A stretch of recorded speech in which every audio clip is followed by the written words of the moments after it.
I'm Don Simpson, the creator of Megaton Man, Border Worlds, Bizarre Heroes, and you're listening to 11 O'Clock Comics.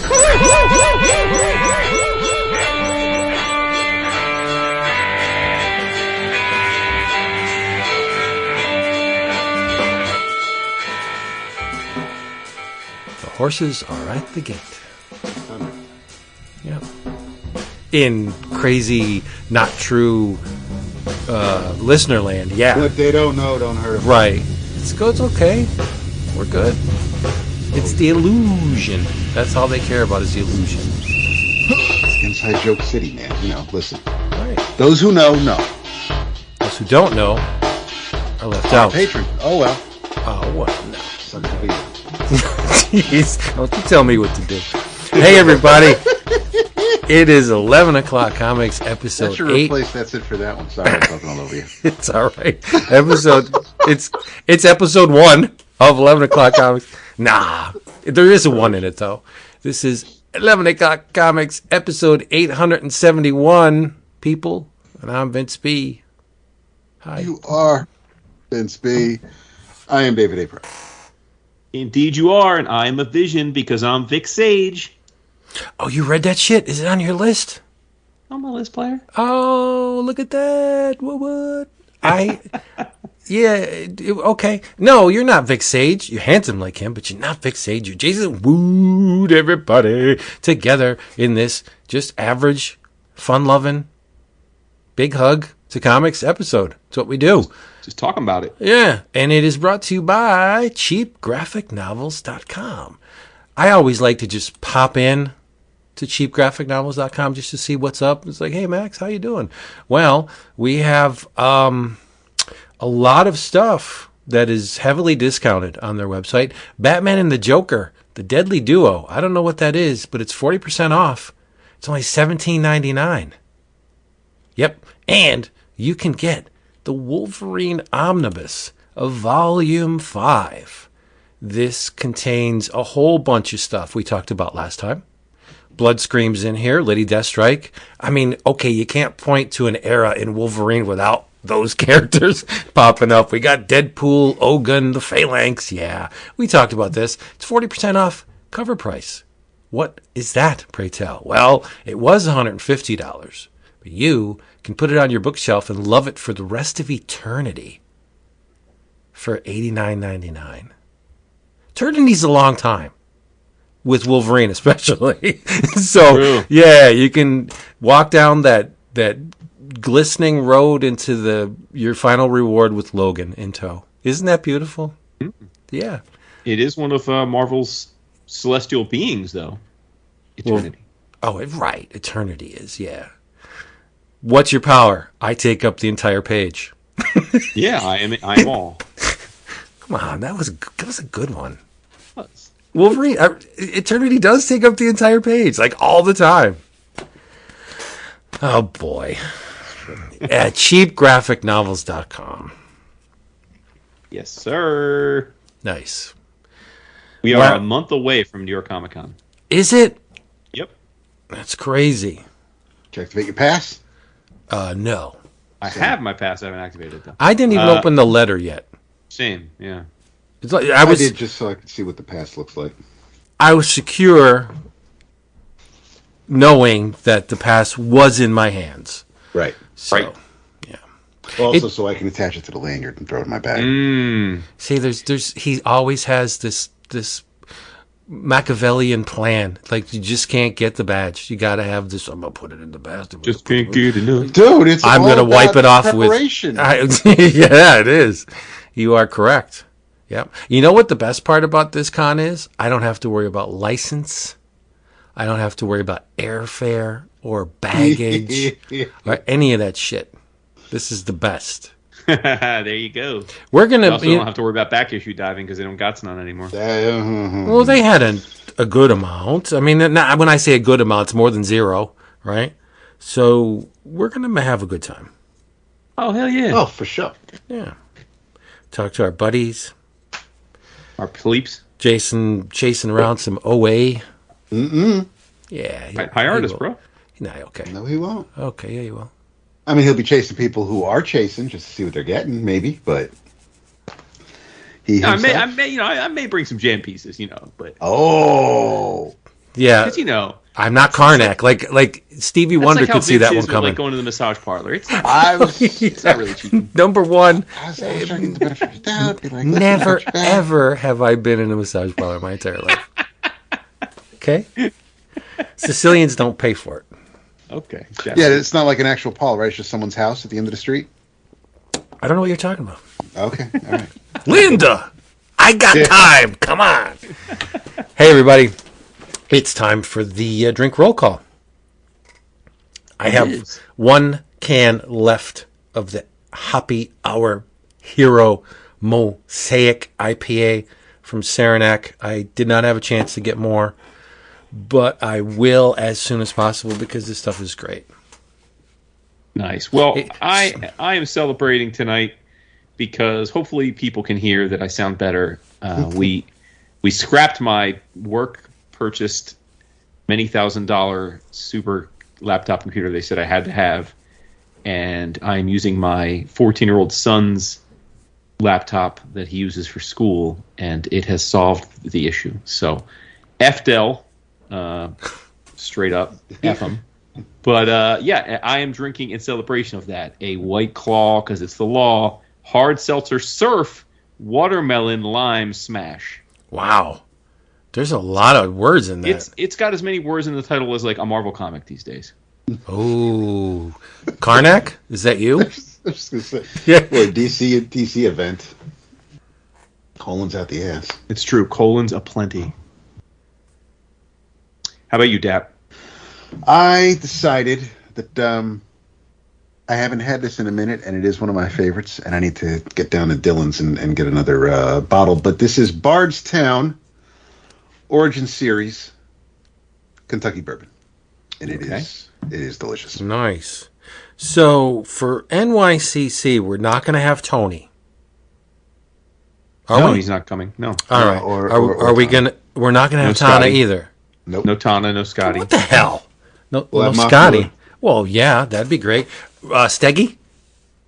Don't know. Don't know. I assume did so, he though. say? I assume so. I feel like all the comic sketch art people come.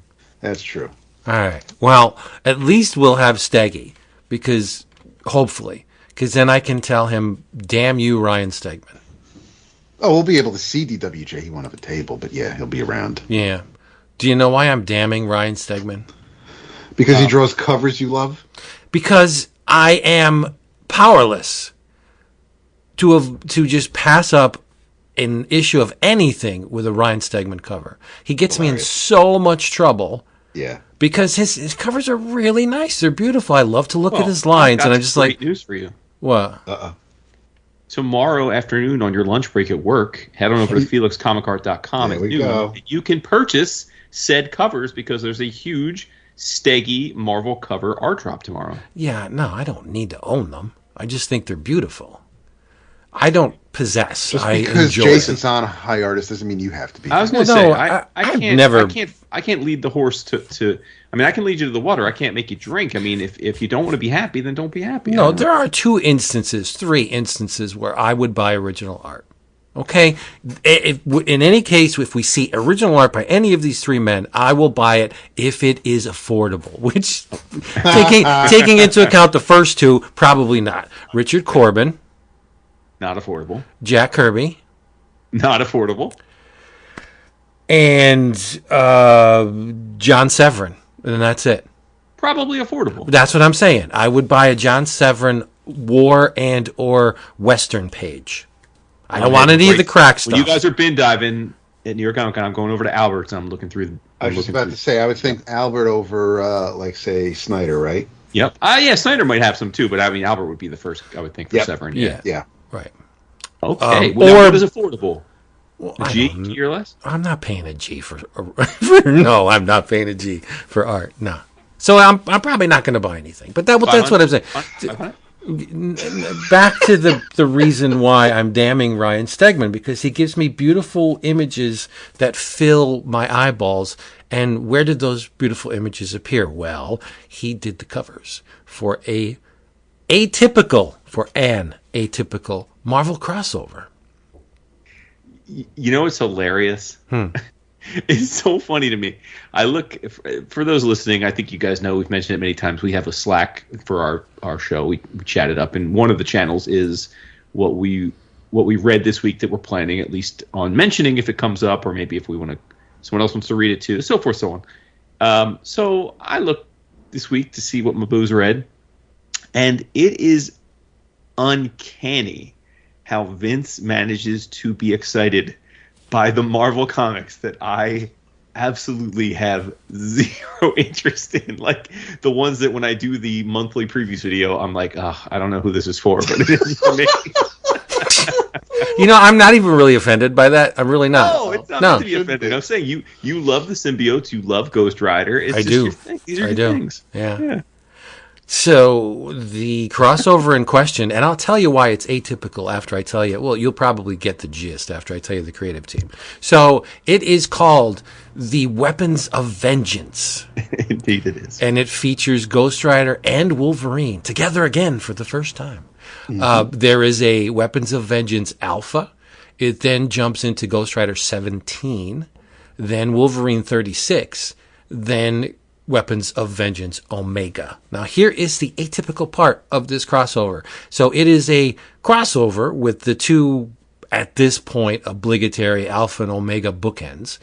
And it goes into two different ongoings. The creative team is exactly the same for every issue. That was amazing. It's crazy. That was perfection. Because it was the regular ongoing, or should be the ongoing artist for Wolverine. Well, you know that Rip was drawing it for a while, right? Yeah. Yeah. And that is and it was oh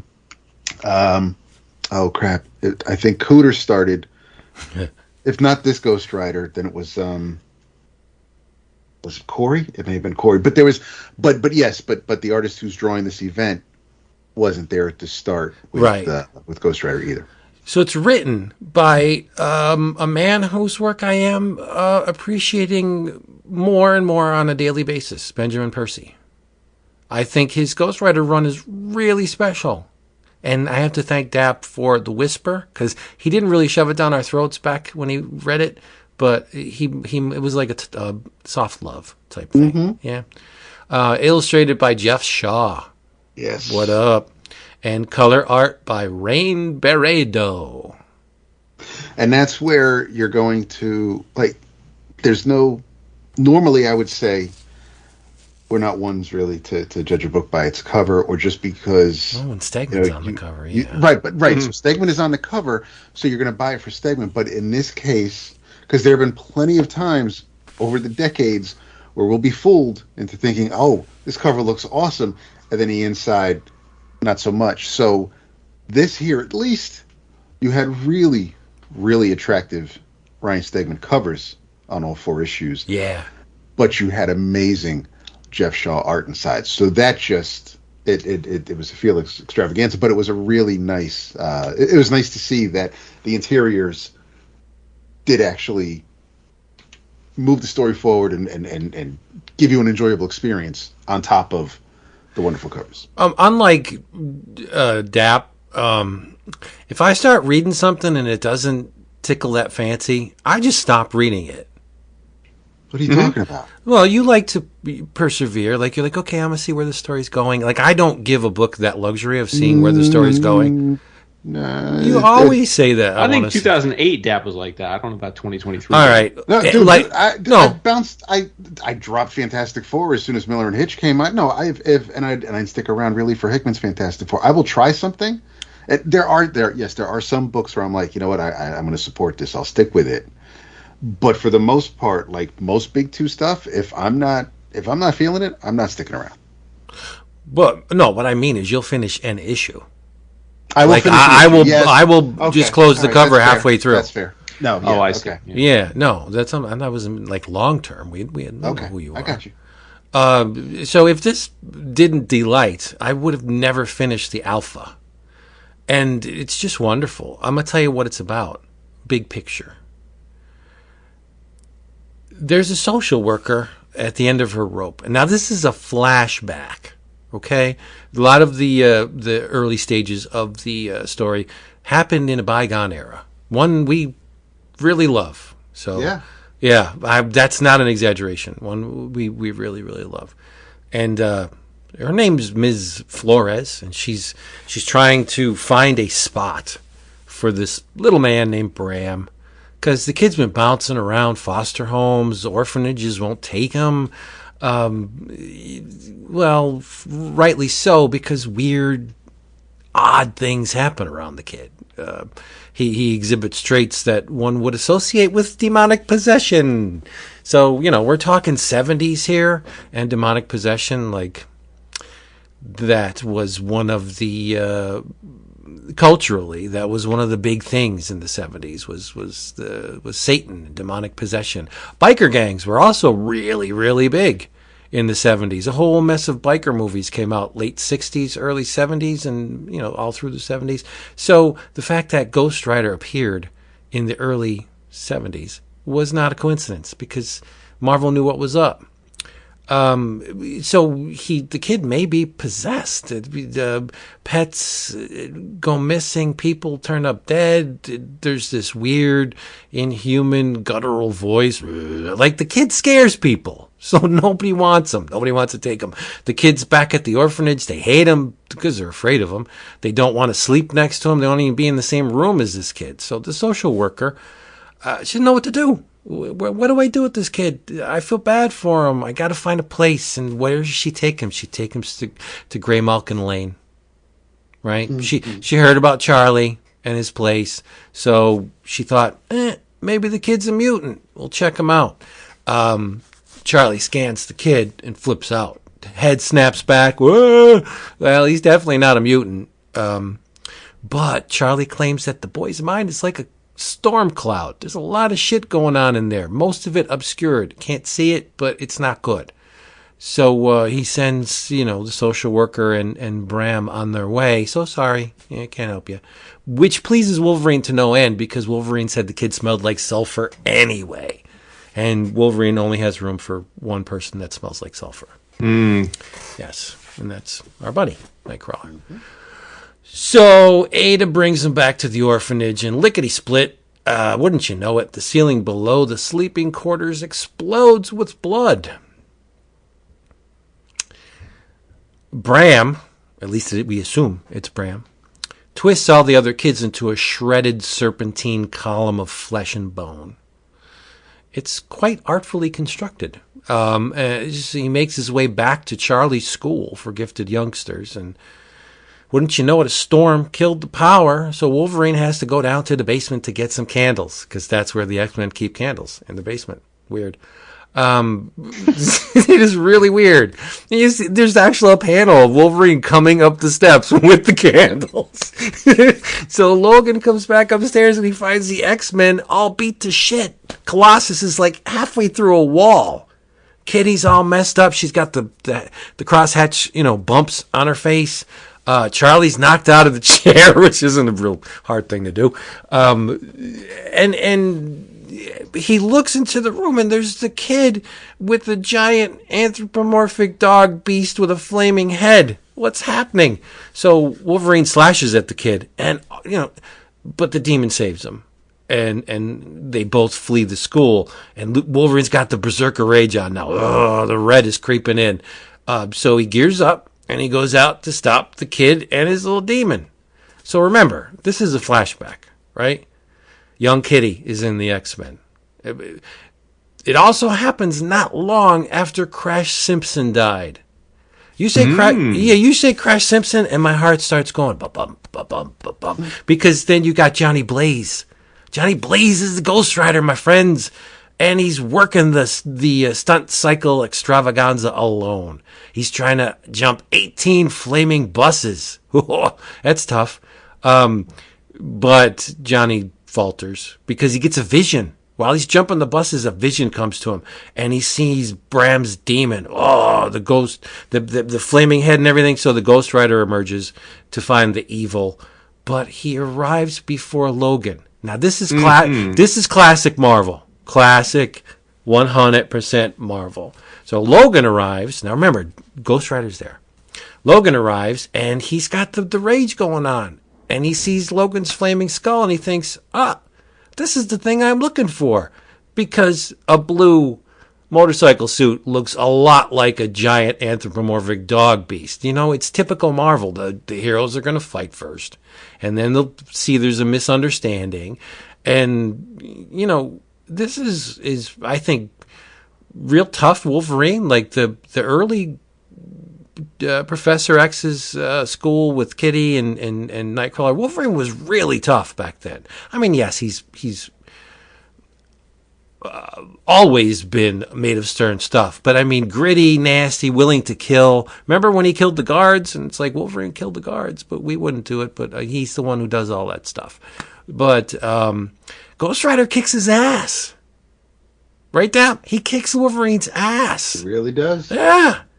And so they're talking, and Logan's, you know, he's not sure. You're not the evil that I'm looking for. So then the story, as you may expect, it jumps to the present day, and it's happening again. Get this, Jason. Mm-hmm. The Weapon X program, or the Weapon Plus program, has a Hellfire division. I'm not mad at that. No, that's awesome. That is so amazing. So the story comes to the present, but it's post Hellfire Gala. So Wolverine's like, there's not many of us left, yo. And now the twisting and the ripping of the serpent sculptural things that the demon was making, they're starting to reappear, but it's not humans that it's hunting, it's mutants. Oh. Yeah, so that's kind of where it becomes topical, right? It's a Wolverine Ghost Rider crossover. So Jeff Bannister appears, right? Talia Warroad from the Ghost Rider book joins the party. They mention the Codex Gigas.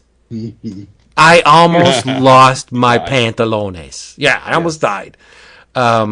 There's a character I've only seen him maybe briefly. Like, I don't have a lot of experience with this dude, Father Pike, but he's in the Weapon Plus Hellfire program, and we get to actually know the demon's name. It's Baragul. So once you know the demon's name, you have power over it. But I thought Gabagool. I thought this crossover was just a shit ton of fun. I loved all of it. It's drawn really well, right? And if you give me Johnny Blaze on the seat with the classic blue, and what's bad about this? Nothing. Yeah, seeing Geoff draw the old school, old style Johnny Blaze Ghost Rider in the old carnival outfit. That made my day. It was because I know, listen, it's leather and chains, and you want to make it. Yes, it's Johnny Blaze, even though he looks like Danny Ketch. Whatever. I fine, but there's just something about those old Bob Budiansky comics that's my Ghost Rider. It's as corny or cheesy it may be. That's my Ghost Rider. Right. It's like soul food at this point, seeing Johnny in the blues. You don't know because you weren't around, but biker gang stuff was everywhere in the 70s. Yeah, it's true. You really couldn't escape it. And Marvel was picking up on what people were putting down, like Black Power, the Black Panthers and everything. Stuff. Was a biker. Nice. Yeah. The martial arts movies were huge. Yep. Like, and Marvel, it was like Marvel was taking notes, and then DC was taking notes of what Marvel was taking notes on. Right. So Marvel, I think, had a jump on the horror stuff a long time before. I don't want to say long time before DC, but more particular horror stuff. Like Marvel glommed onto their own horror characters instead of using. Well, they also had Frankenstein and Dracula because they were public domain. Yeah. Right. But DC would be just like, let's have two houses and we'll tell horror tales. I mean, don't get me wrong. The books are great. House of Secrets and Mystery are wonderful books. But DC was always lagging behind Marvel when it came to the trends. Black Goliath, Black Panther, and then DC had Black Lightning, but it was just like they were trying to play catch up. You know what I mean?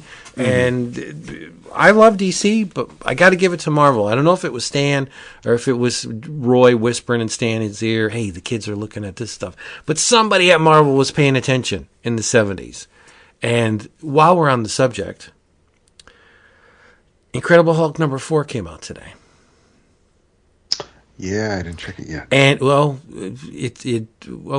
it features my favorite Marvel character after Spider-Man.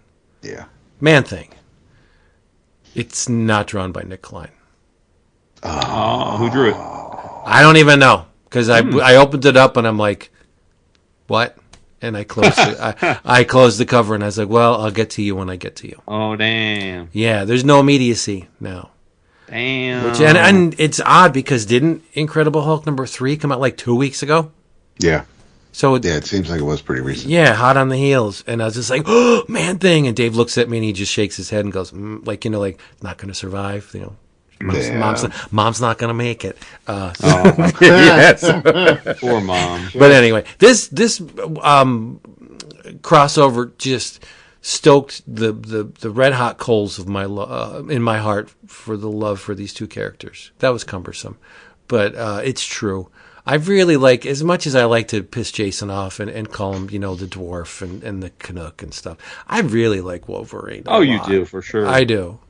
Dude, so many times in the last year or two, you've been like, did you read the Wolverine issue? Because it was great. It's true. And I read it, and you're like, why aren't you excited? I'm like, it's fine. Mm-hmm. Yeah. I just don't. I think Ben Percy's a very good writer, so I have no complaints about his writing quality. But it's just, and we've talked about this before, I just don't. I love Beast too much that I don't like what Marvel's done to him. See, that's weird. Of all the characters you could have that love for, Beast shouldn't be one of them. But he's the nerdy smart guy. Like that's what, growing up. That's like I identified with him. That was like, oh, okay. Well, there's no other nerdy smart guys in Marvel Universe. No, but X-Men were my thing though. But throw your love at Peter Parker. Hank Pym's a wife beater. Well, I mean, I like Peter Parker just fine, but I'm a little too young for Peter to be my guy. Hank Pym's a wife beater. I just never saw the attraction in Beast before the fur. That's BF in Marvel chronology. He was annoying and uninteresting, and I just think after the fur, he was like whatever. The only good thing that touched the Beast was Gil Kane. I mean, now you're just being hurtful, but I'm not being hurtful. He's just, I don't think he's a fun character at all.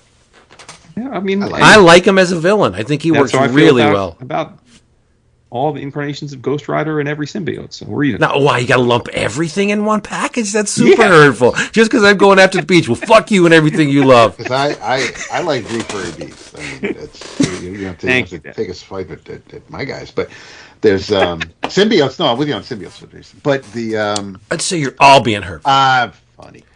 Are you? No, really not. Looks on everything. The what I enjoyed about so I'm a little behind on Ghost Rider on the Ghost Rider series, so it's so I need good to get back to it, but I jumped ahead on this because normally if it's a crossover, I'm like, well, I'm not reading, like this is only a 2-book crossover. I mean, minus the bookends. But if I'm talking about like a line wide or multiple book crossover with where I'm reading like one or maybe two of the books in it. But again, obviously there's no hard and fast rule because the whole damn Carnage thing a month or so back. But this was this I'm glad I saw you were reading it, so I said, all right, then let me just jump ahead, skip whatever the hell I'm missing on Ghost Rider, and just it's not a big investment because it's only 4 issues. It's only 4 issues. Yeah. 2 of them are a little exercise maybe, but it's going to make a really nice collection, especially with the same creative team throughout. But this was a lot of fun. It's I mean, Wolverine was maybe silly, but overall, yeah, it was silly. But I was gonna throw that at Jason at the end. Jason, he puts the Weapon X helmet on. And it gives them opportunity. Yeah, that's the other thing. Yeah, they both get suckered into they get Pearl Harbored, and they both end up wearing the Weapon X helmet. Johnny Blaze and Yes, and Wolverine turns into Hellverine. That's cool. I don't mind stuff like that. No, it is cool because it's a blip. It's a momentary. Right. Yeah. Yeah. You're smoothing out the sheets. It's served the purpose because he's trying to, it's because of who Bram is and what he's walking around with. It does. Percy makes it all make sense. Yeah. But it was, great. Seeing our or what's a lot of us would feel is our version of the X-Men was great to see from the flashback. Seeing the old Johnny Blaze. It's just been it's a really entertaining crossover. It is nice to know that it reminds me of those old days where where one character would show up in a comic and then you could read the rest of it in that comic of the character who showed up in the first book, but it's without needing to read 18 other issues to get an idea where the hell it's going. This was this was a nice little distraction. I enjoyed it a lot. Now, if you weren't reading Ghost Rider and this Talia character pops up, you're going to be like, I'm going to check out this, and vice versa, because I think both Bannister and Talia are really compelling, interesting, well-crafted characters that it's kind of like the Metropolis or the Parker, cast of characters. They're all awesome. They're all really, interesting, well-rounded characters. That's what an ongoing needs to survive, I think, because Ghost Rider and Wolverine are both compelling, but if you surround them with interesting characters, it gets even more so. And I like Geoff Bannister a lot. And, this Talia, I'm just become, introduced to her. So she's a lot of fun. And the series, the 4 issues are violent as hell. You should see some of this. Like, they're not pulling punches. The sculptures, body parts, nastiness, severed heads, entrails, it's pretty. We're talking Hellraiser level grotesque here. And I appreciated that very much. Because if you have a demon, right, and it's ripping people apart to create art, I don't think there's going to be, pussyfooting around it. It's going to be violent and disgusting, as it should be. It's a demon. And I like that about this little crossover as well. I just think it's wonderful. Getting Shaw to do the art is a big get, I think. Yeah. It's very attractive. Right. Yeah, very much. Well, we should just keep it going and make it a quick Marvel-O-Rama, because we rarely have a Marvel-O-Rama anymore. Oh, and I will make a Marvel-O-Rama right now. Nice. I read 2 Marvel #1s this week. I read 1. I know, I saw that. So we'll start with the one you didn't read, but I think maybe Vince at least looked through it because of his pre-launch commentary. And that is Avengers Inc.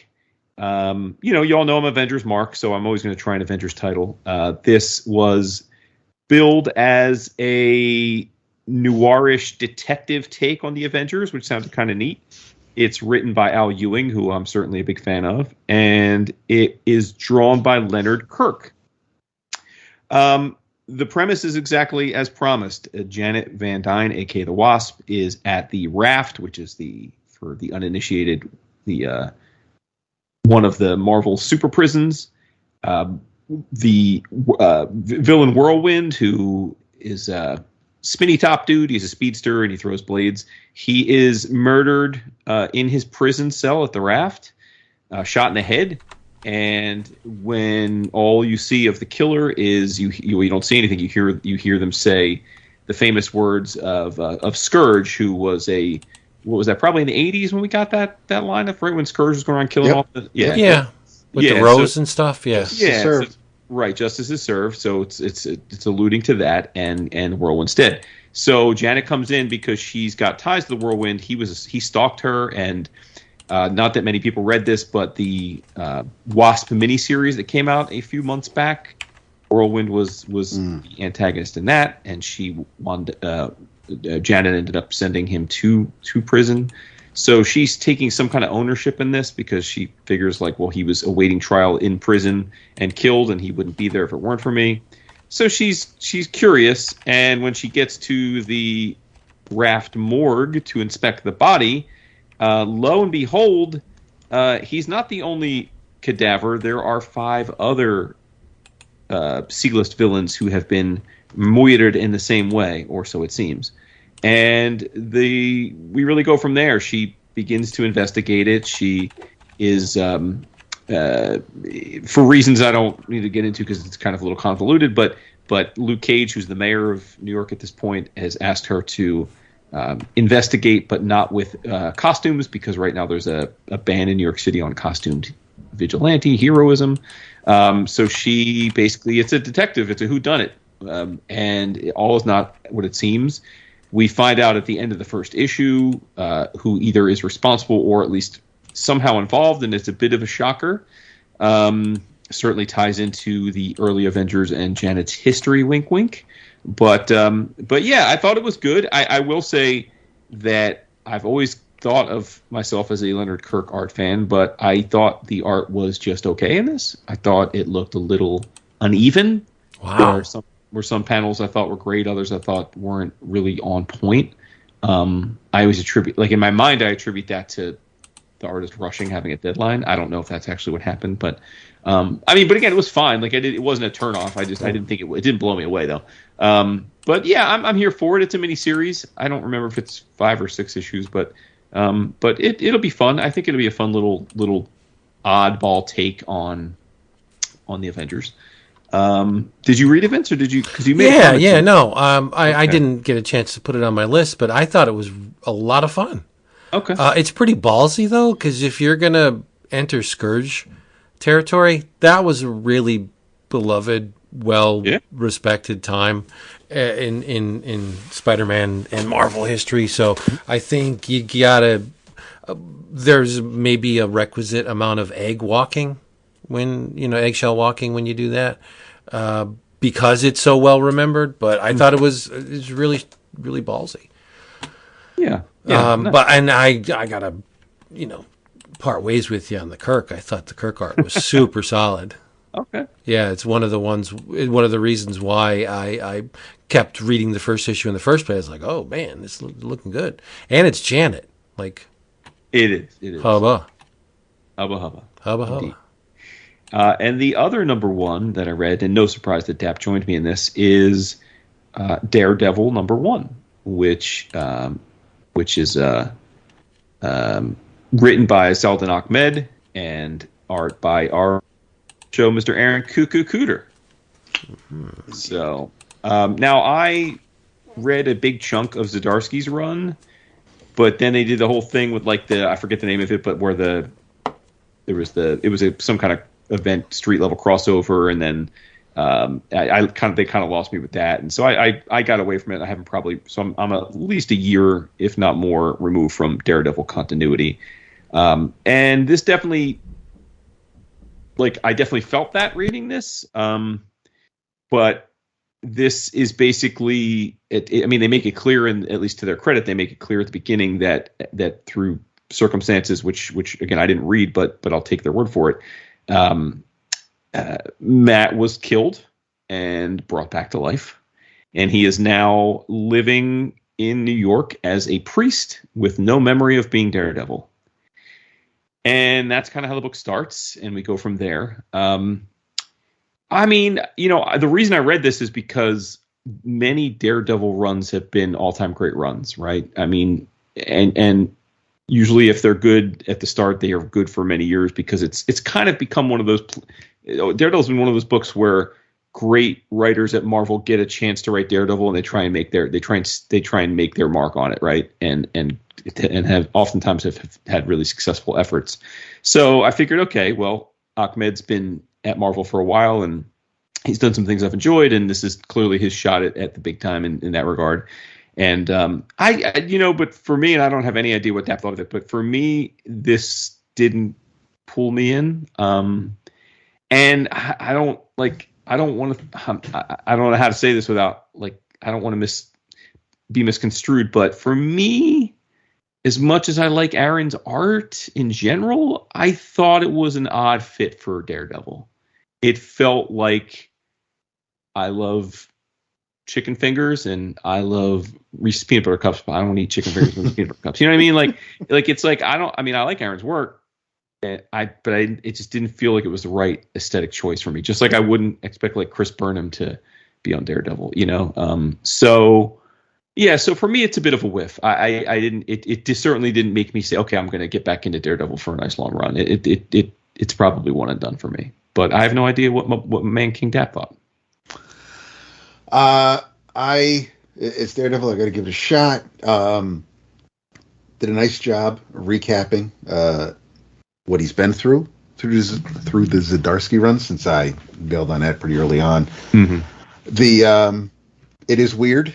It's weird seeing Matt smile, Matt being happy, Matt with this new gig. I agree with you on the art. However, things do pick up once the action picks up after the back half of the book. I thought Aaron's action scenes were pretty good. But it is just a lot of sitting around and talking and very bright too. Like it's like it is extremely bright. Right. It's because it's not Wilson. It's Jesus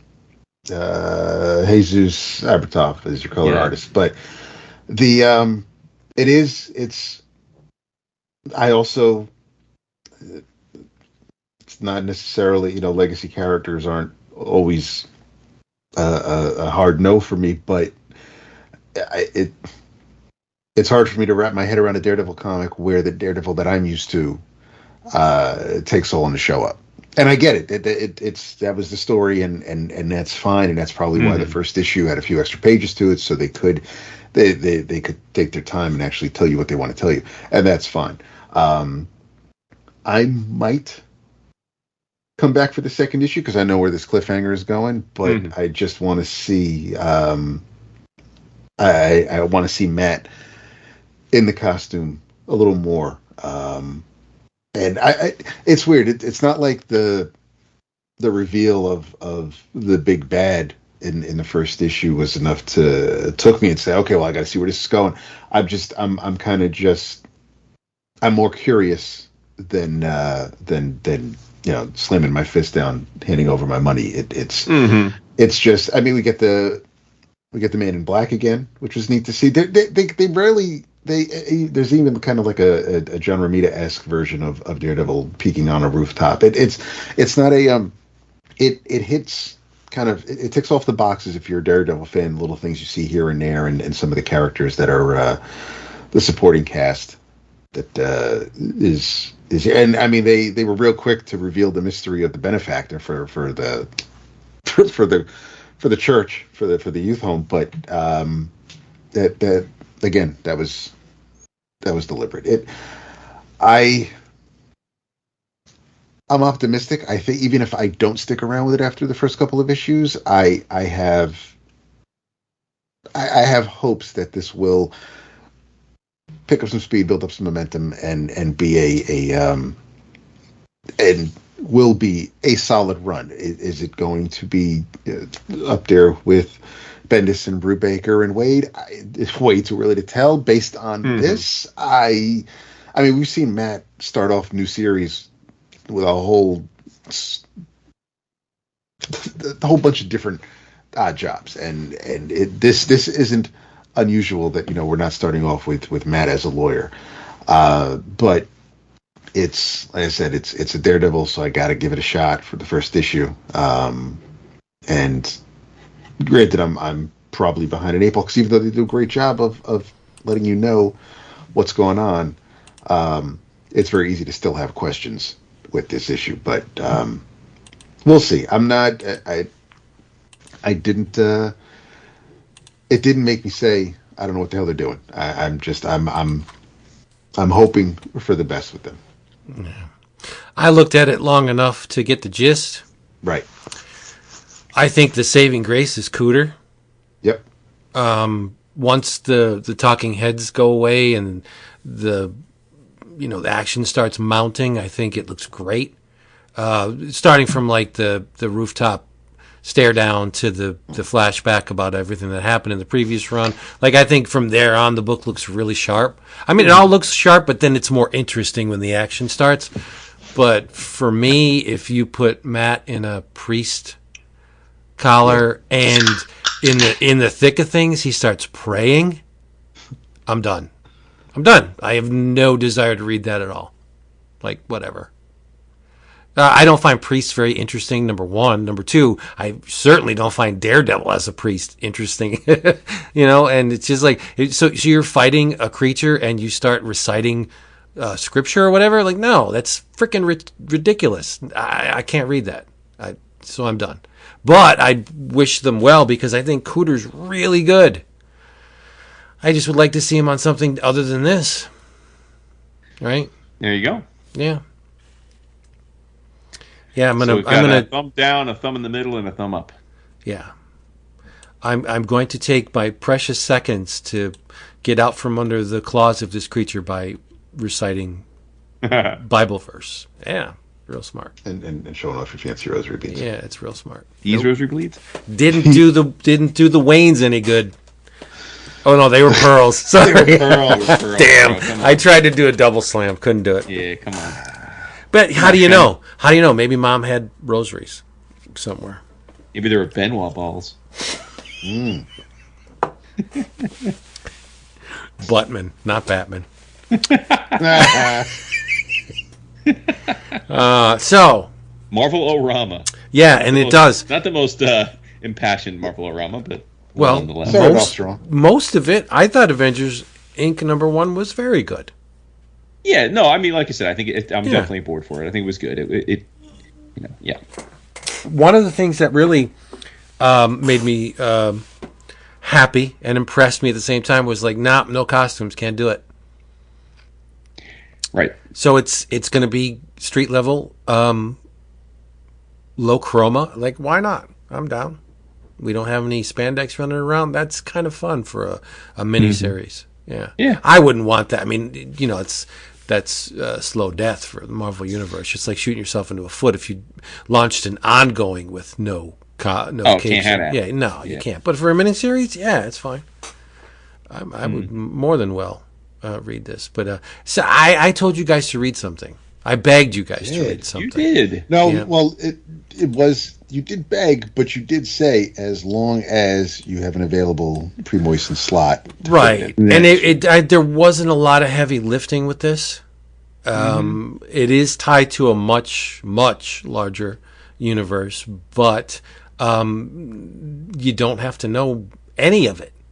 In fact, one of the main characters dies in a way that is not depicted in here. So, but we are playing with time and space.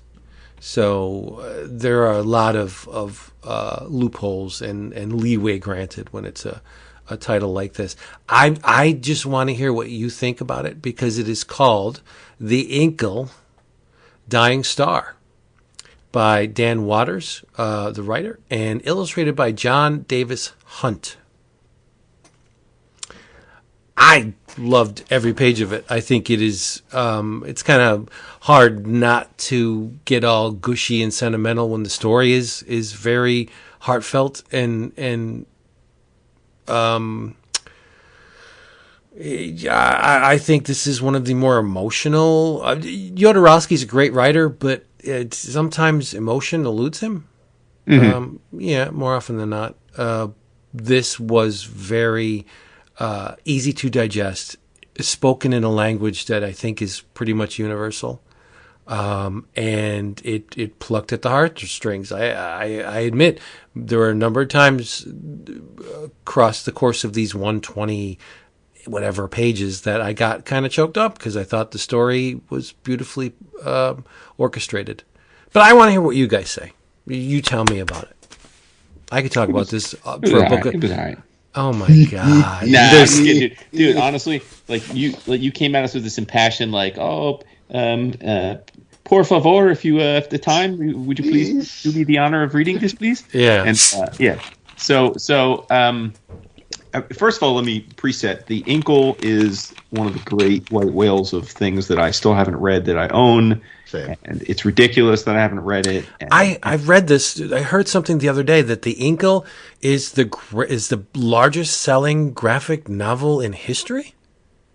And I was like, I gotta believe Watchmen has it crossed, but okay, I don't know. I mean, the world is not the United States, but whatever. No, I know. Yeah, whatever. But either way, I mean, it's one of those really important books, and it's like I said, it's not like I don't own it. I've had it for years, and anyway, so I'm like, oh man, and to your point, when you asked us to read it, I thought, okay, hopefully I'll be interested to see if not having any exposure to the Incal to this point is a problem. And to your point, they go out of their way to not make that an issue. And in fact, I love the opening discussion where Jodorowsky talks about his that it's time to hand off the reins. He's 93, and he's gotten when he was younger, the idea of someone else touching this world would have appalled him, but now he's embraced it and he's enjoying it. So I thought, okay, he's blessed this. This is all blessed and it's its own thing.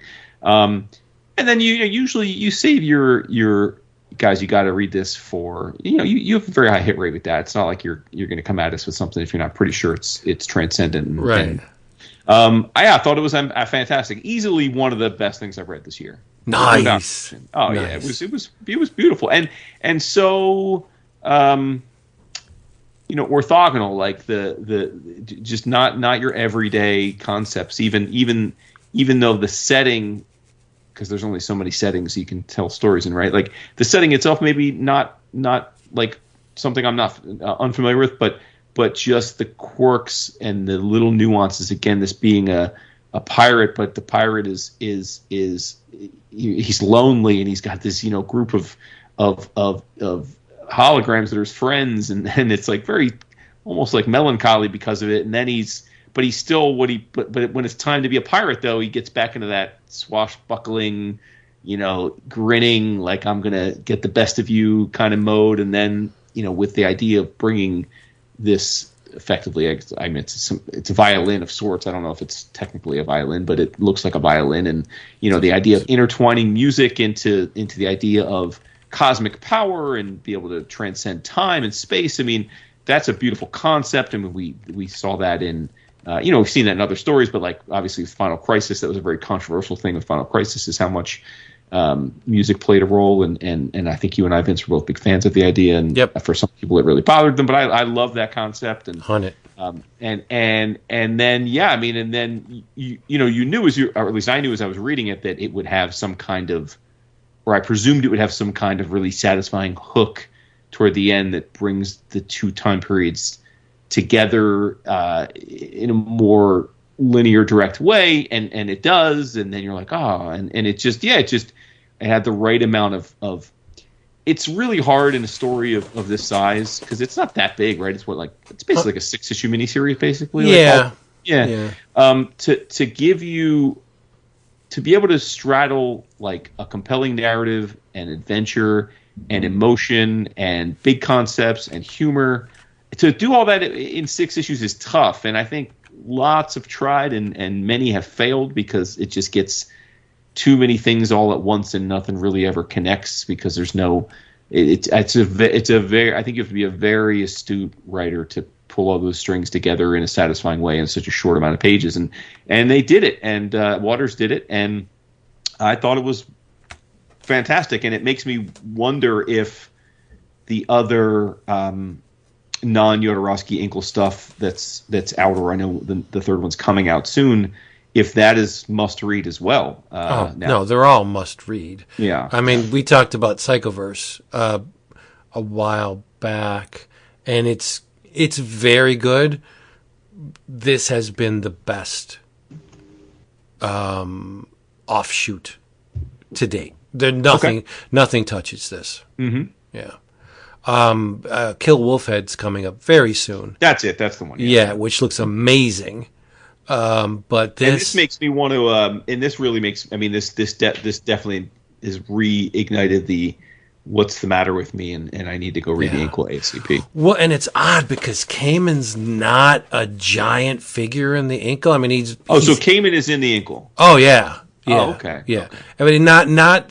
I mean, he's not John DeFool. Like, he's not top tier character in the Incal, this is great because I love it when they flesh out other characters. But the scene when he's playing that violin, to love something so much that you destroy your fingers playing this thing. There's blood pouring out of your fingers and you're desperately trying to reach across time to contact this person. Like, that is a gut-wrenching scene. I don't care. You could pretend you're stoic, whatever, when you have a cutthroat, anarchist, bloodthirsty pirate that would kill with zero provocation, just lop your head right off if he felt that it needed to be done, to lock souls with a priestess of a ridiculous order that worships entropy, and because she tested him and he thought that she was worthy. Like, there's not many people worthy for Captain Cayman, and he tested her. She tried to open the airlock and he's like, fuck, this girl's hardcore, yo. And so they formed a bond, and then she was stripped away from him. To just try and reach across time and space to get to someone, like, that is fucking beautiful. Where else do you see that in comics? Yep. Right? And you can hear it in your head. The song is rising in crescendo, and he's bleeding, and it just boom, like, oh God. It's heartbreaking, and it's just beautiful. It's gorgeous. I loved every friggin' page of this thing. This is one that, I know I say this a lot, but this is one, you put this on your shelf in like 6 months, you'll go back to it, you'll find new things buried in this. You'll read it again, you'll be like, God damn, that was a great story. I want to remember what it felt like the first time I read this, to hear in my mind's ear Cayman playing this violin to try and get back his it's just amazing. Dab, did you love it? Before Dap speaks, I just want to say it's books like this that do reboot or refill my faith in comics. That's exactly why I told you to read it. Yeah, because you're like, read things and you're like, okay, this is why I keep at this, because there are special stories like this, and we get them often enough that I can deal with some mid stuff every now and then. Yeah, Psychoverse is really good, but it's more bric-a-brac level good. Like, there are concepts that they explore in the Incal universe. They're fun and stuff, but nah, this is a story that everyone that has a beating human heart can understand. Like, this is a universal language. Sorry, Dap. That's okay. This was fantastic. Yeah.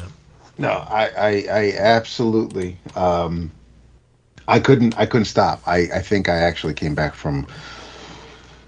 off of lunch late because I couldn't put it down. It's just the art's fantastic. Jon-Davis, I know he did the Wildstorm book that Ellis wrote. Can't hold that against him. Yeah. Oh yeah. No, I'm not. I'm saying, I mean, that looked great, and it's a book I actually want to go back to, because I read the first couple of issues, and it just never got back to it.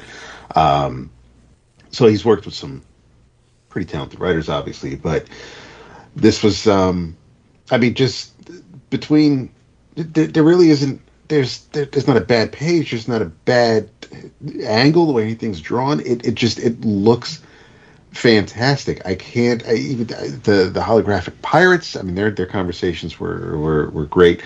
Cayman's a great character, and there's just, you never know. He's not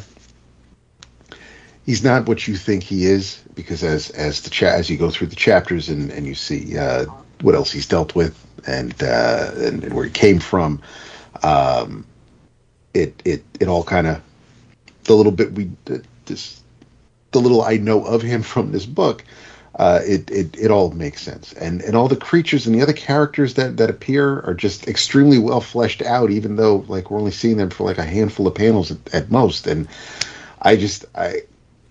I'm glad you asked us to read it. Nice. It really was it's a gem. I can't and obviously the Incal is something I have to read as well as the dozen odd spin-offs from it, or offshoots, whatever you want to call them. But even the little side conversations here and there between the other pirates, and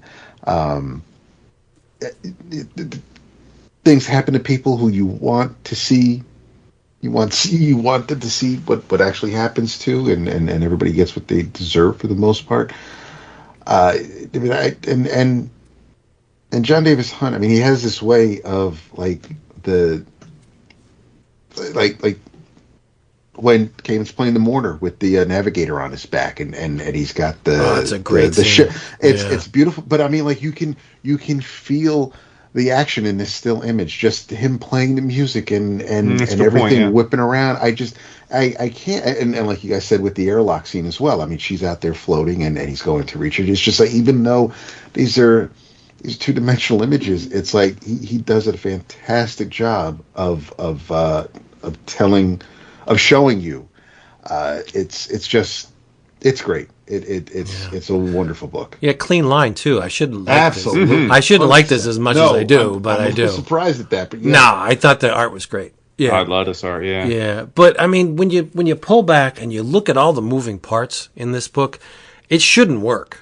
That's what I'm saying. There's too many things. So much complexity. Yeah, there's too many things that it should feel disjointed and uneven, and the tone should feel like it's out of whack because they're cliches. So wait a minute. Your main character has a genetic mutation that is slowly turning him into a reptile. Okay, so he attacks a space cruiser in order to get this rose. The distillation of the rose would he assumes squelch his genetic mutation and allow him to use the hand that is turning reptilian and get rid of his tail. All right. But wait a minute. He finds a violin on the ship, a violin that the notes of which can transcend space and time. But oh, look, because the rose worked, his hand turns normal. He can play the violin. Oh, okay. That makes sense.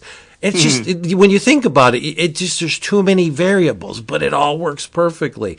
Like, the concepts in this book are so high, and they're just immediately discarded. Well, okay, this violin can transcend space and time, and the duration, as long as the notes echo, those two souls that were linked will continue to be linked, but once the notes expire, it needs to be played again. Like, that's a great concept. And then it's just like, oh, wait a minute. Now we have to go over here because there's another concept that I've injected into the story that is just as cool as, like, the freaking navigators.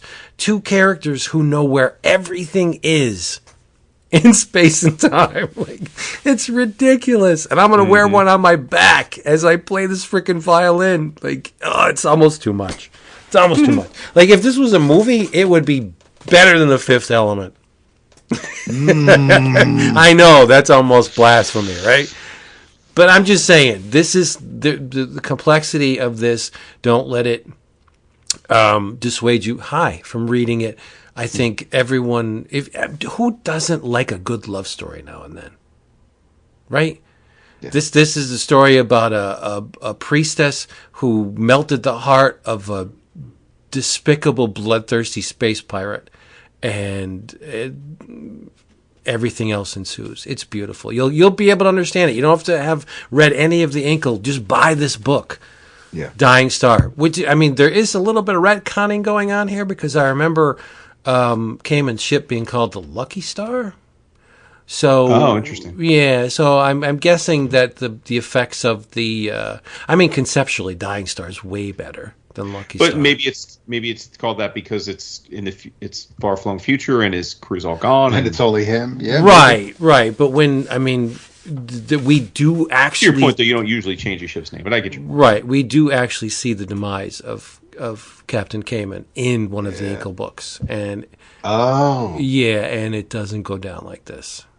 Okay. But it was well played because it does go down and there's vagaries. Like, there's a gray area. After he says, I'm going to do this, I'm going to do that, I'm going to do this, he gets the kid. There's a whole mess of gray in there. So the way it did happen could have worked, but the violin could have changed the outcome by, well, I don't want to say it because it plays heavily into the end of this book, and it's a gut punch, and you got to read it. So, Dying Star, Humanoids, part of the Incal, but not really. I mean, it is, but you don't really need to know much about the Incal to read it. Just go get it. It's probably going to be the best thing you've read in a long, long, long, long time. Oh, for sure. So much read.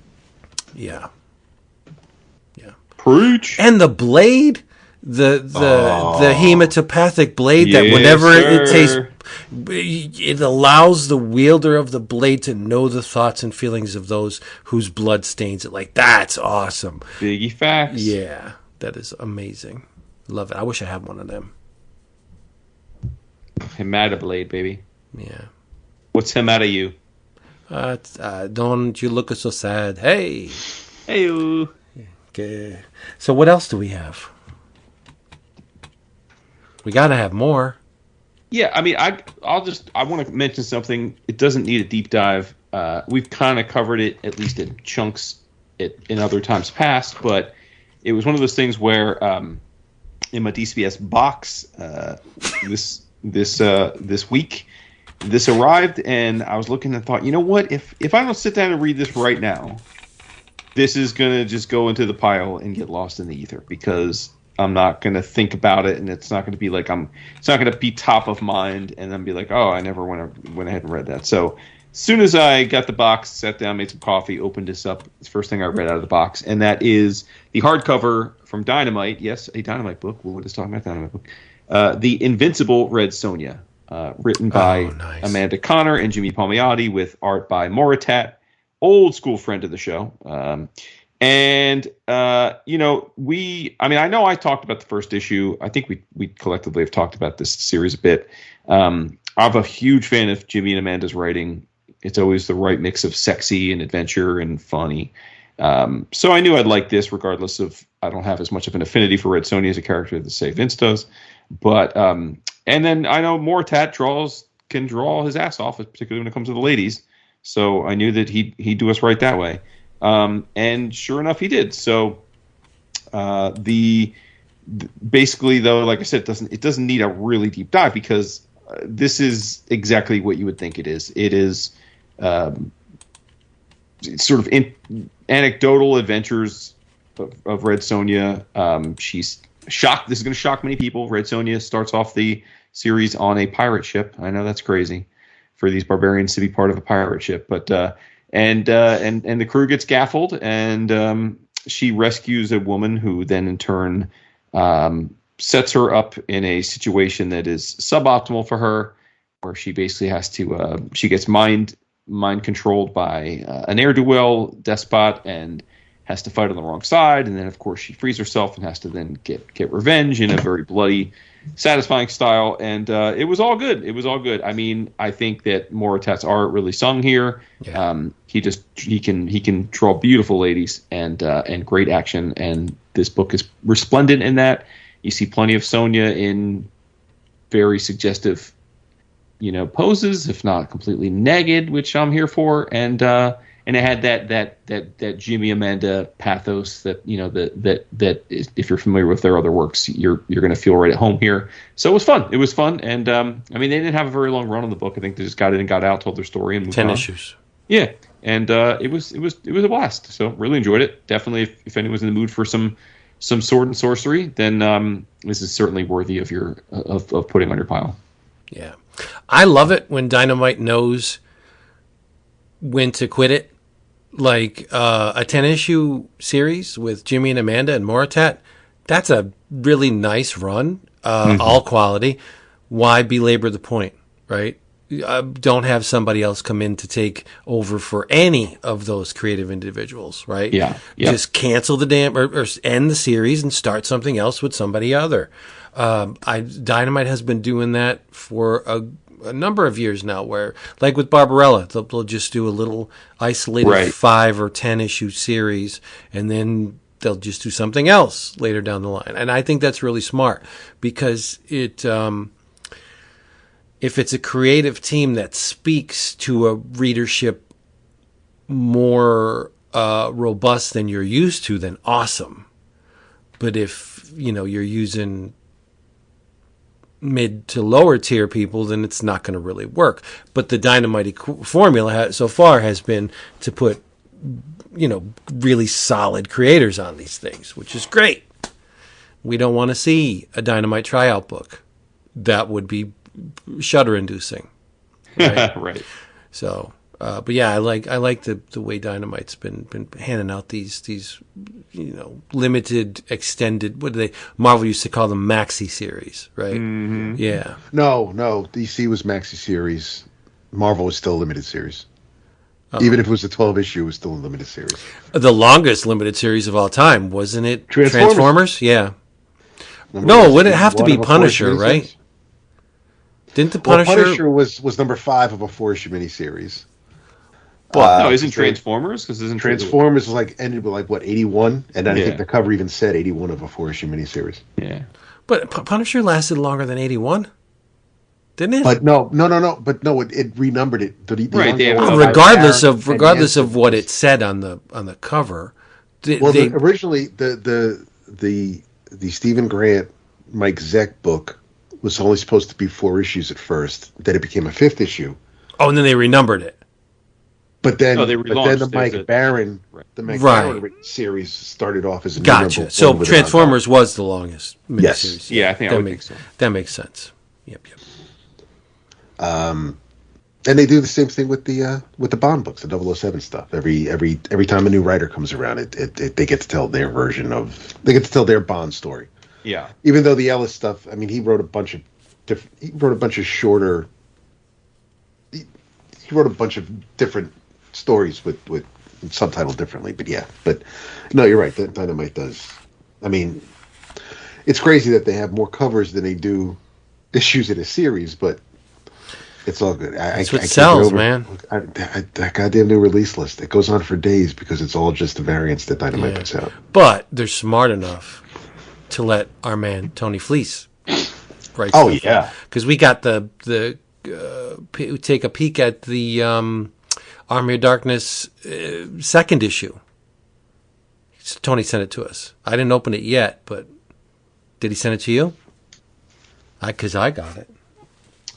Did he text you? Yeah, I didn't get it. Yeah, no, he just texted you then. In typical Tony style, he texted me a link to a file. Like, what am I going to do with that? I got to upload it to Dropbox. Like, stop or Google Drive. Don't know. But anybody else, I'd be like, delete. But it's Tony, and it's Army of Darkness. I got to see it. You got to do it. Yeah. So I don't know how that sumbitch wormed his way into our hearts, but he did. You're welcome. I don't know. You say the same of us, though. Yeah, that's the big mystery. Right? Yeah. Well, the 6 degrees of separation is Pat Loika. Because By the way, I'm glad you had. Have you? Yes. I know Vince hasn't. He's on socials, but Pat. Oh, he is looking fantastic. He's fantastic. Yeah. It's so nice to see, man. It really is great to see. Yep. He had a blast at Dragon Con. It was really the photos he took were amazing. He's over here looking like Sebastian Shaw at the Hellfire Gala. It was great. Do you hear some of the stories from Dragon Con? No. Could the person that gave me the blowjob wherever please bring me my wallet? It looks like a Nintendo NES. Like what is happening? We need to really go to Dragon Con, dude. Yes, seriously. Yes, we do. Yeah, if they're handing them out in elevators, man. Shit. Take my Vampirella wallet. I don't care. With the chain? Yeah, no. I would never ever wear a chain. There's not enough greenbacks in it to warrant a chain. No. Oh shit. Yeah. What else do we have? I'll be honest, I don't have very much else. No, yeah, busy week. It was I finally I forgot that I had it, but because I was waiting for it, and I'm like, wait, and I pulled it out of the goddamn stack. But the 6th issue of Adventures of Superman John Kent has come out. I thought, and this is a me thing, I thought it was kind of like, I thought maybe Taylor was going to use this miniseries to kind of like put the cap on the whole Injustice stuff. But he didn't, which is fine for anybody who's still a fan of the whole Injustice universe. It doesn't go away at the end of this. But John does have to deal with the fact that the Superman of this world is pretty much a ruthless dictator who everybody is afraid of, and it's weird. As a Superman fan, it's weird to see, but I get it with this concept, with this reality. But John needs to he needs to show this world that there can be a different way, a better way, and that means he'll have to go up against Superman. So the issue starts off with him kind of just chilling and giving himself, although that's not really the right word, but he's basically in the sun so he can recharge. And he's got a checklist, and the first person he goes to see is the Flash. And basically he's like, listen, I need this is what I need, and I need you to not interfere. Like, let me do this. I promise you, I will not hurt Clark, but I need to do this, and I can't have you interrupting me. And they have a lengthy conversation, which of course is just in a matter of seconds because of how fast they're talking, but Barry does say, listen, if you hurt Clark, I will catch up to you. And John's like, yeah, no, I know, we're good. And then he takes out Hawkgirl by I remove her wings as soon as she finishes her sentence when she says, I'm here in Metropolis and there's no sign of him, Diana. He's like, so I ripped her wings off, making Hawkgirl just girl, I guess, which is maybe smart. Then he the next order of business, he notices Hal Jordan's yellow light burns above Gamora, so he goes and takes he takes Hal's ring. Moving faster than a great will can form, I'm moving faster than fear. Before Hal knows I'm here, I've removed his weapon of terror, and he looks scared. Jay Nakamura, who of course is his boyfriend on Earth Zero or Earth Prime or whatever, he did in an earlier issue, John did go to see him just to get some perspective on this world, and Damian had actually tracked John to Jay's apartment, and they end up basically kidnapping Jay, holding him hostage. After he deals with Hal, he comes in.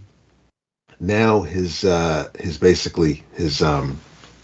electricity portion of his power set kicks in, and he comes in behind Diana and just basically grabs her, and they start he just starts flying with her, like basically kind of just wrapped in his arms, and he's like, she's got the power of Hermes, the speed of a god, but I'm faster. She begins to react as we're passing Jupiter, and she finally manages to attack him. She gives him a massive elbow to the face as they reach Titan, and they start. She's talking down to him at first, and she's like, you could have been so much to Kal-El. You could have been some of the love he lost. I will bury the disappointment that is you in this moon's dust. And John's just like, wow, you are not the person you should be. And he leaves her on Titan. And he knows she was on Titan the day before doing some investigating. So she'll be able to make it back to Earth, but this will definitely give him some time to do what he needs to do. He stops by to see Damian, and he's got Wonder Woman's lasso of truth. So he says, they have a conversation using the lasso. And we cut to Clark trying to bring everybody up on the old earpiece. And he's calling Barry, he's calling Damian, Diana, and Jay. We see Jay in a cell. And he's kind of, he's pushing it a little bit. He's talking to he says he's letting Clark know, it sounds like your son might have gotten to him, because none of your soldiers seem to be answering. And Clark is convinced that Jay has poisoned John against him. And he's like, dude, I didn't poison him.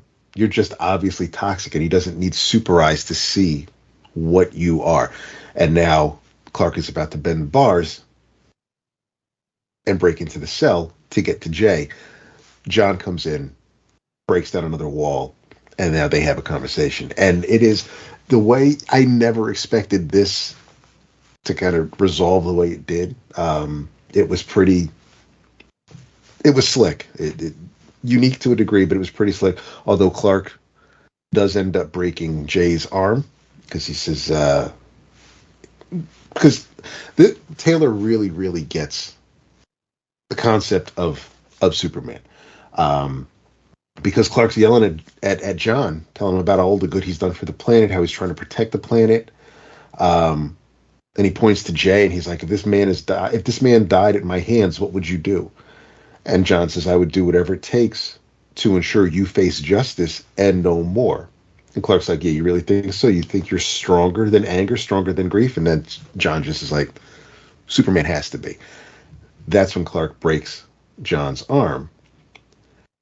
And it looks like John's about to go and attack Clark.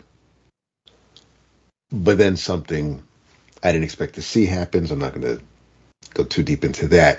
But Clark retaliates. And now, but everybody sees this. This is in public view in front of the Hall of Justice or Injustice. And everybody's seeing how Superman is reacting to this person who's basically just talking to him. And then he plays a crystal featuring with a speech by Lois, and Clark seems to just be quite taken aback by this whole scene. And before anything else can happen, get this massive sound effect, and John starts fading because Cyborg blasted him back to his home dimension. And as he's disappearing, Clark is kind of remorseful, resentful. He's kind of obviously reacting to all the time lost, things that could have been while John was here, and they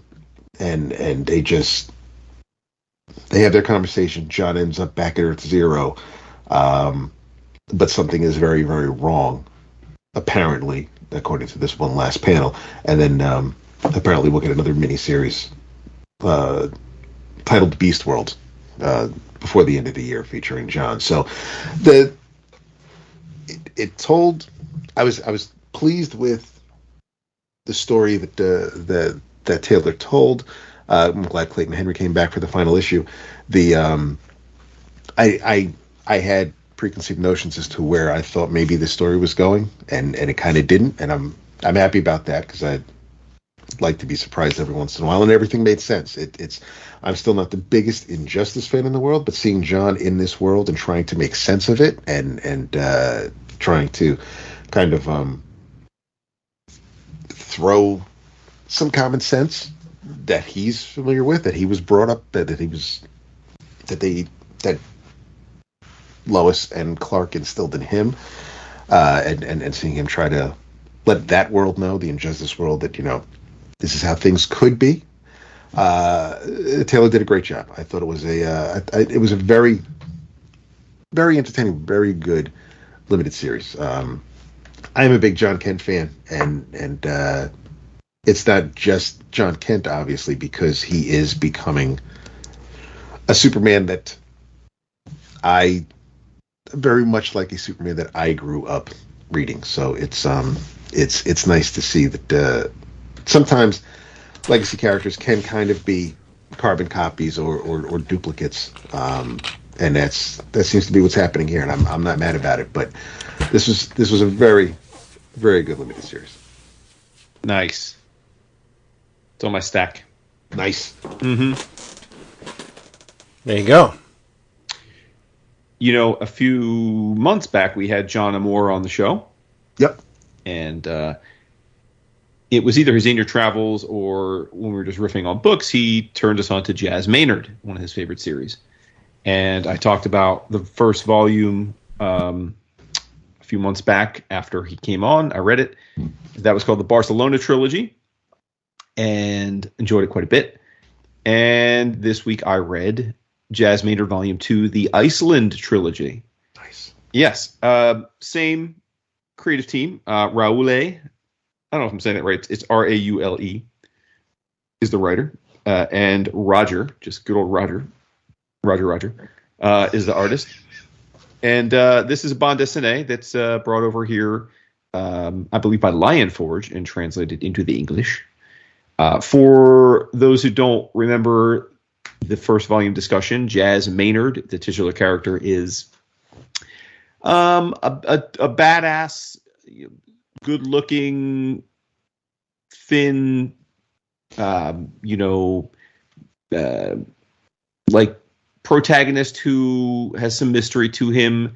He is all he wants really out of life is to play his trumpet, and he is exceptionally talented as a jazz musician playing the trumpet.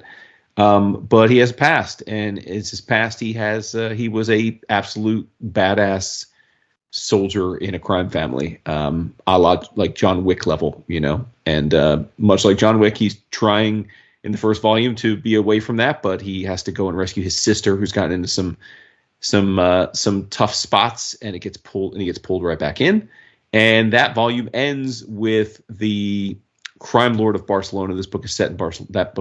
The book is set in Barcelona. Is sent to prison. So this picks up right where we left off. The crime lord is in prison, but he's still running things or trying to run things. But since he's in prison, there are other parties now trying to assert control of the crime world in Barcelona. Jazz has gone legit at this point. He's got nothing to do with the crime world. He owns a small jazz club, and he performs there every night to a packed house, and is living a very happy life. And really, just like John Wick, he gets brought back in with the proposition that he just can't say no to. And the hijinks ensue.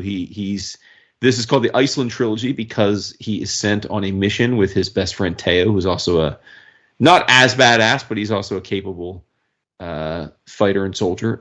They have to go to Iceland to handle some business, and all the while, the crime lord that they put away in the first volume is making moves to get out of prison and reassert his control, which is going to be a problem for Jazz, as you might imagine.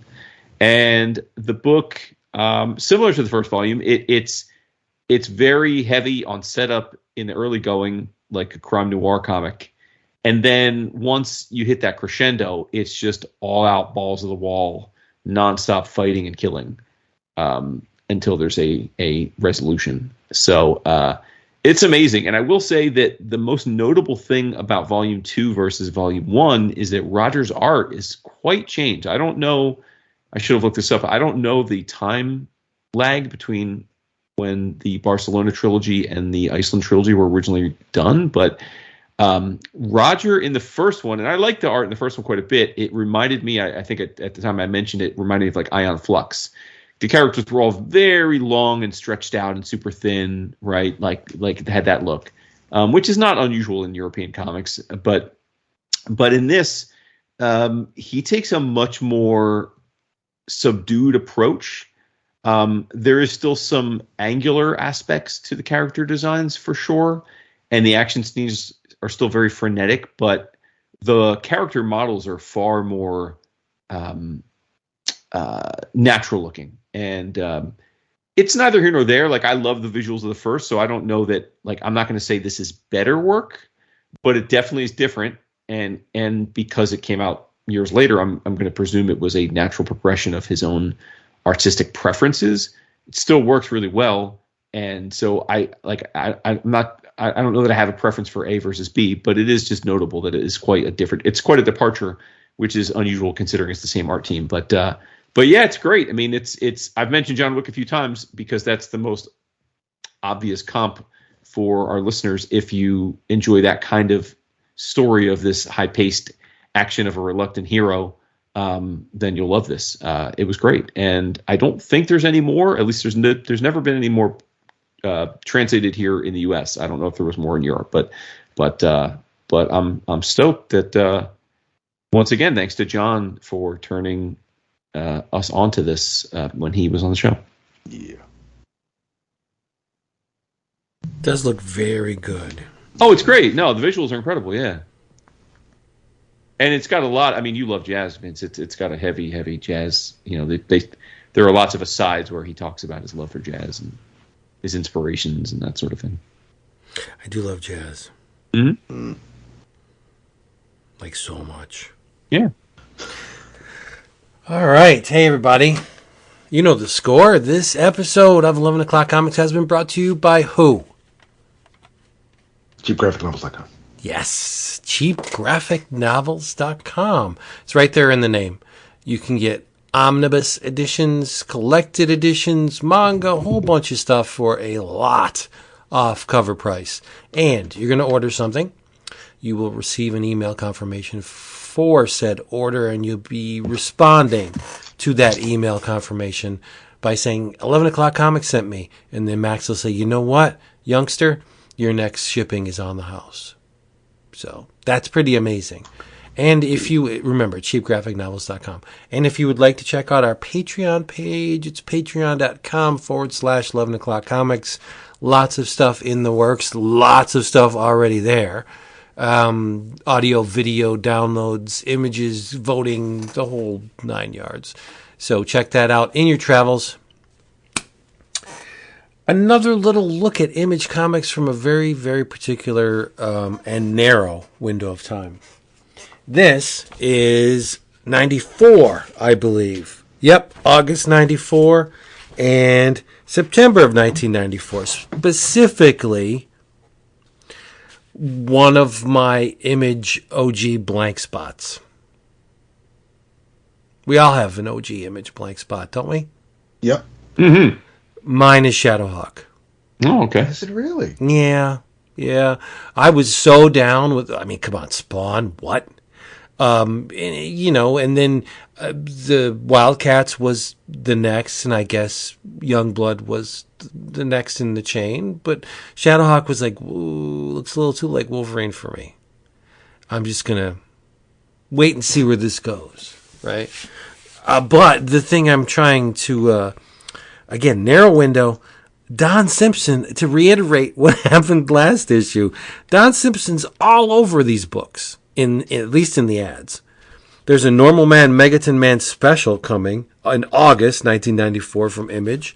The back cover of Shadowhawk number 12 is all Don Simpson.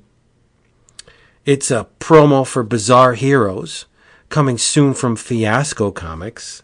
and then this is a pair of Shadowhawk issues, obviously. In the 13th issue of Shadowhawk, the back cover, inside there's an advertisement for a Don Simpson Megaton Man t-shirt. And on the back cover, you can get a Todd McFarlane drawn cover of Flaming Carrot. Like, what the hell is happening? Right? There was a lot of crossover back in the early Image days. But I think it's funny. Issue 12 features Chapel, and it's printed on super glossy paper, like heavy, super glossy paper, and it's $1.95. The next issue continues to be $1.95, but issue 13 is printed on matte newsprint. Like it's not Mando, it's not Baxter, it's certainly not just plain old newsprint. It's about, it's not a bad paper, but it's not glossy. It doesn't hold the ink like the other stuff.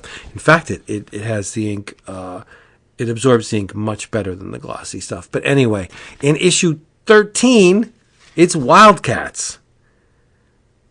What? Could Shadowhawk appear in his book without a guest star? I don't know. But get this. This is what the one thing I wanted to say, because I think it's cool, and I did not even know this happened. There's 2 stories in Shadowhawk 13. A much shorter backup story ends with, next, I'd rather be in 1963. Say no more. And so in Shadowhawk issue 14, the cover of which is reproduced here, It says, I'd rather be in 1963 in its Shadowhawk profile looking in on a bunch of characters from 1963. It says, next issue, I'd rather be in 1963. The title says it all. No, it isn't the long-awaited annual, but Shadowhawk does find himself smack dab in the middle of these halcyon days of yesteryear and directly in front of some of the wildest characters in all of comicdom. Special guest stars The Fury, Horus, USA, Hypernaut, N-Man, Inframan, Infragirl, and Johnny Beyond. Jim Valentino returns to the art chores, aided and abetted by Randy Queen and Baton Lash on the Johnny Beyond sequence. It's a blast from the past with more than enough relevance for today's modern life. Yeah, good luck with that. And an issue you will definitely not want to miss. Plus, as a special bonus, the winners from both the Hero Illustrated and Wizard Shadowhawk art contest. All 6 weeks away, say no more. Did you guys know that 1963 popped up in Shadowhawk? Yes. How did you not tell me that? Why would I think you wouldn't know? Well, okay. Nice. That's nice that you said that. But I didn't know. And now I need it. Because I never read it. Let me do some digging. Maybe I might. Let me see what I find. What? The one of the best things ever to come out of Image just popped up in Shadowhawk and nobody thought it, to tell me? What the hell? Well, I mean, again, you've had, 30 years to discover that little gem yourself. And well, yeah. Did you not know that I did not know. I had no idea. Because it is Shadow. Right, it is Shadowhawk. But, dude, like Blank of spot. all of the original 7, Jim Valentino was the one dude who actually put in time in the indies and could get published work. So I would have thought that while Shadowhawk might not have been, yeah, I think he's at least the guy who created it. You might have been aware. Oh, I like Valentino stuff a lot, but I just thought Shadowhawk was like, he breaks. Yeah, I know. Yeah, he looks like Wolverine, like, whatever.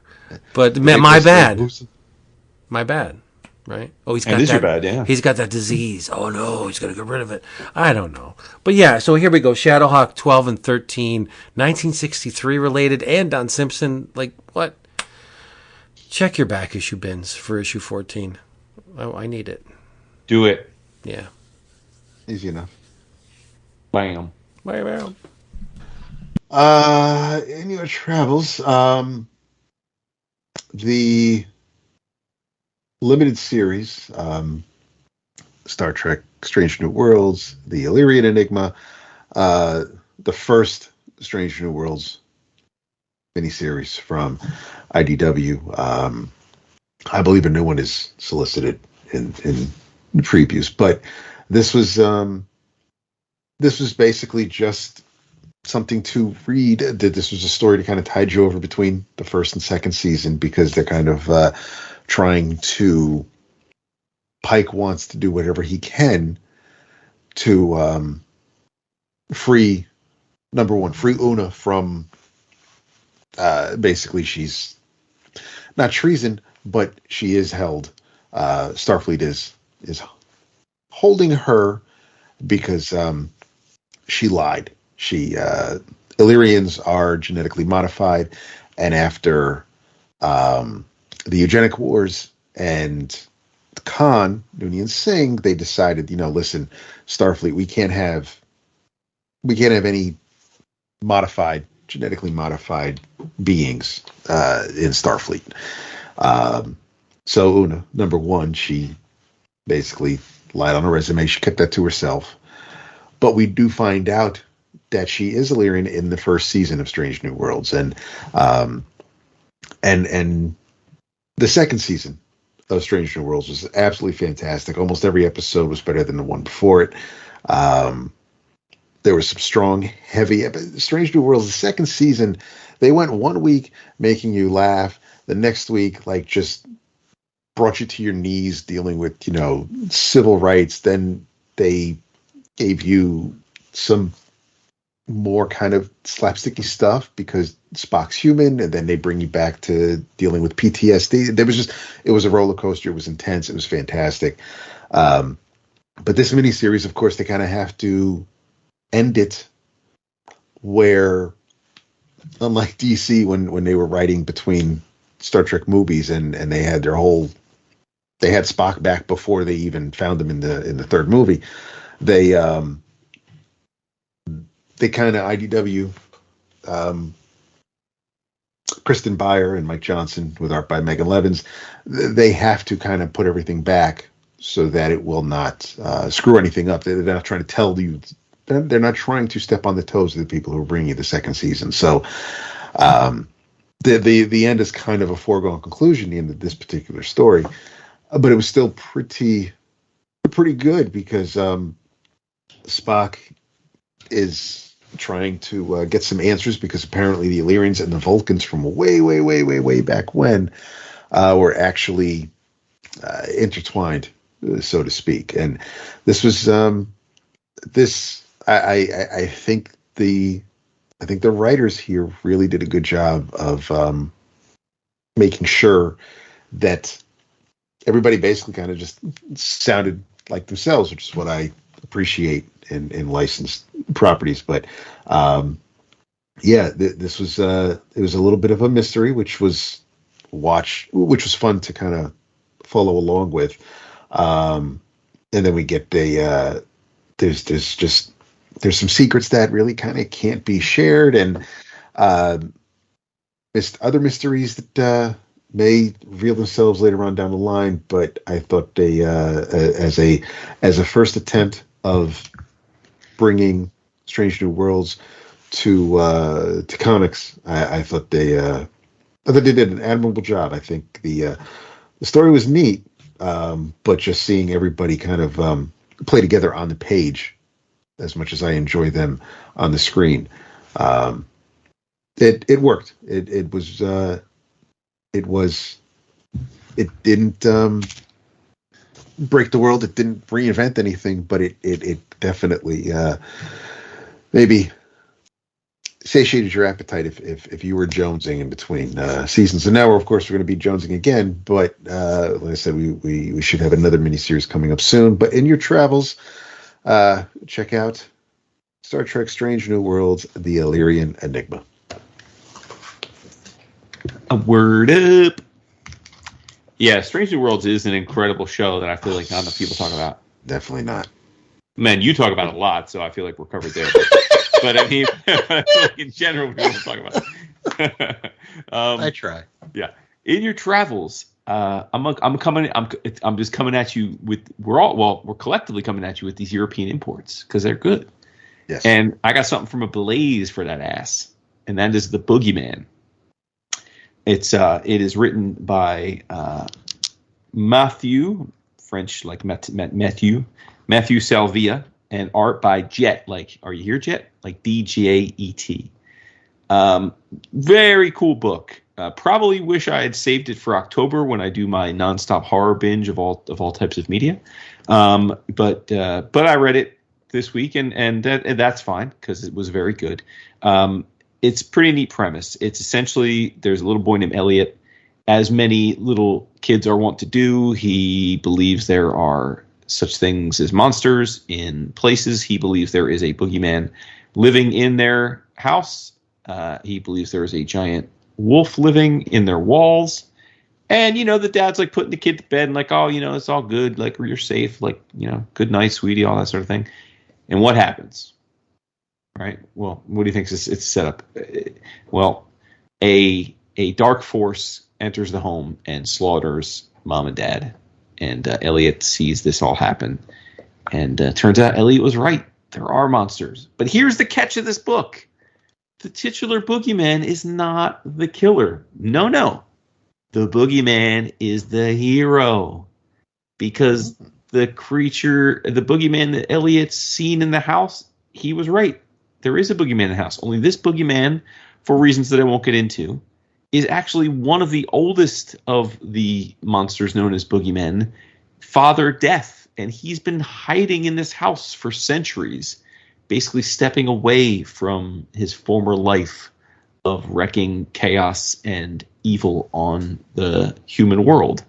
And so when this other dark force comes into the house and messes with the people that are in this house, he takes issue with it and decides to protect Elliot from these forces. And the conceit here is that the dark forces that stumble upon Elliot's house and kill his parents are a newer generation of creatures, of boogeymen, and they are going around the world hunting the elders. So it's kind of like, from a mythology perspective, it reminded me of the Greek mythology, the Battle of the Titans, when the Olympians went around and had to kill the Titans so that they could then go to Mount Olympus and run things. And that's kind of what this is. These newer generation of characters are looking to kill the older generation, and they've largely done so. At this point, they thought they had pretty much wiped out everybody, and it had been a while since they had encountered an elder. But now they've encountered Father Death, and he's not your average elder. He's one of the OGs, the titans of this world. And so, just kind of neat, because it's not like Father Death is a good force, right? I mean, he's Father Death. He's been responsible for centuries of fear and death. So it's curious to see that kind of character in a protagonistic lens. But I thought that the team of Salvia and Jet did a great job with it, and I just thought it was very well executed. The visuals are, I mean, if you read the intro, they acknowledge that they're very much children of manga. Like, their artistic influences were largely from manga, and that really comes through in the art stylings. I also think from a setting standpoint and a pacing and like a tonal standpoint, it very much felt like this could be another book in the Tinian Something's Killing the Children universe. It definitely would fit right into that aesthetically. So a lot going for it. Very timely. Probably smart of them to import this book at a time when the Tinian stuff is so hot, because it does feel right at home with that. And you all know I'm a fan of that stuff, so no surprise that I'd find this appealing as well. So yeah. And I love the little pull quote: "Monsters don't only exist in children's minds." So very clever.